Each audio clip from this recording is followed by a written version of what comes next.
the Horizon booth here at IGAS, more than 21 end-to-end solutions are being presented. And now I'm going to talk to Ban-san, and Ban-san, you are basically going to show me and talk a little bit about the solution that we see here. I mean, before we get started with this one, when you decided to have these many end-to-end solutions, basically Horizon is making a lot of different modules so you can create almost anything you want, right? So why this particular setup? Yeah. So what we have here is a folder and a pressing stacker and a palletizing solution using the robot.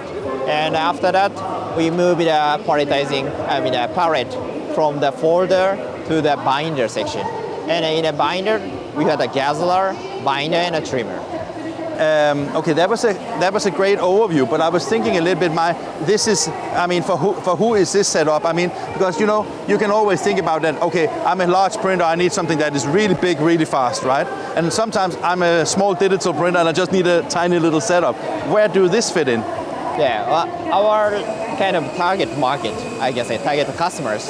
So there's a lot of customers who had a huge binder and a small binder. And we want to kind of get into the middle so that those customers who had a huge, large binders, they bind, let's say, the huge quantity, like the 10,000 books and 50,000 books, something like that. But they miss the opportunity for the short run, like 100 or 500. So we want to support, we want to help that kind of who missed that opportunity. So is this would you say that this setup here is almost like a new segment for not only Horizon but in the market? Yeah, exactly. We want to create that segment. And if you look at it, I mean, one of the things that amazes me about Horizon here at IGAS is that you have so many automation levels. It's from software to robots to anything. Is it because this machine is also, or the machines are capable of doing a lot of production with very few people? Yeah, exactly. So considering that people without kind of a robot or the AGV here, that we need at least 5 or 4 people to run a huge system. Yeah, but with the system we have here, we can minimize the labors. So, and also we can minimize the touch point by utilizing our function in the machine. Okay, and let's go a little bit into the setup, because you have a feeder, the AFC 746F. Yeah, exactly. And then it goes into a bucket folding device here. So the idea here is that you take a B2 sheet and turn it down to a signature, basically, an A-page signature. Okay, A1. A1's a sheet. A1, yes. okay. And fold into the 16 pages, and perforation, and also knife folding, and stacking for the signatures. Okay. And palletizing robot and picking up and loading to the pallet. And the reason why you're using the robot is can that also almost handle all the work itself? I mean, do you need a lot of operator also to make sure that, I mean, and a robot is essentially stupid, right? You need to program it right? Yeah. But is it still possible for the operator to manage everything himself? Yeah, actually, that once the part which the operator needs in this system is just pressing the start. Okay. Yes. And when, let's say that I'm a printing company and I would like to have a setup like this, is it, do you have support that help me, defining the setup? Yeah, we are collaborating with a robotics company. So we do the installation of the machine and also some part of the robotics. And we do collaboration with robotic arm suppliers. So we basically help in the installation like other machines. Okay, so now we have the A1 sheet folded to a 16-page signature, delivered by the robot to the pallet. Yes. And now we have to move to the next station, right? Yeah. And that is typically, I mean, you have a robot here taking it to the pallet, but normally you would also have an AGV taking it to the collator, right? Yeah. We just come from where the robot palletizes things, and now we are here with the gatherer, which is basically the signatures is placed, gathered into like a book block. Yeah, exactly. And then what happens?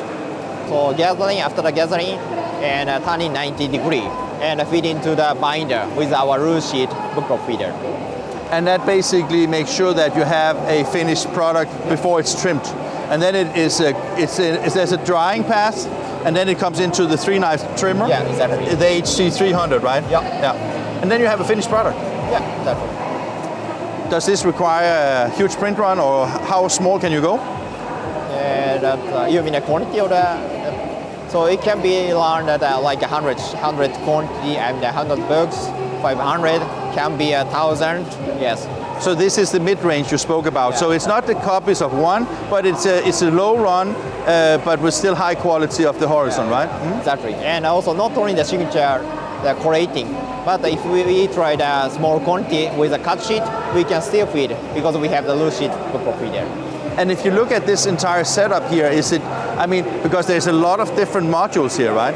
And you still claim that it's very easy to use, right? Yeah. Comparing with the huge binding system, our system is pretty easy. So what the operator needs to do is just loading or picking up the book lock after the trimming. So just a kind of simple work that they need to do. If you look at the market and the reason why you're showing this, everybody is talking about decreasing print runs. Is it also one of the reasons why you've chosen to bring this setup, because you realize that with lower print runs, yes, you need different setup? Yeah. So that concerning the setup time, that's a really kind of key point to increase the productivity.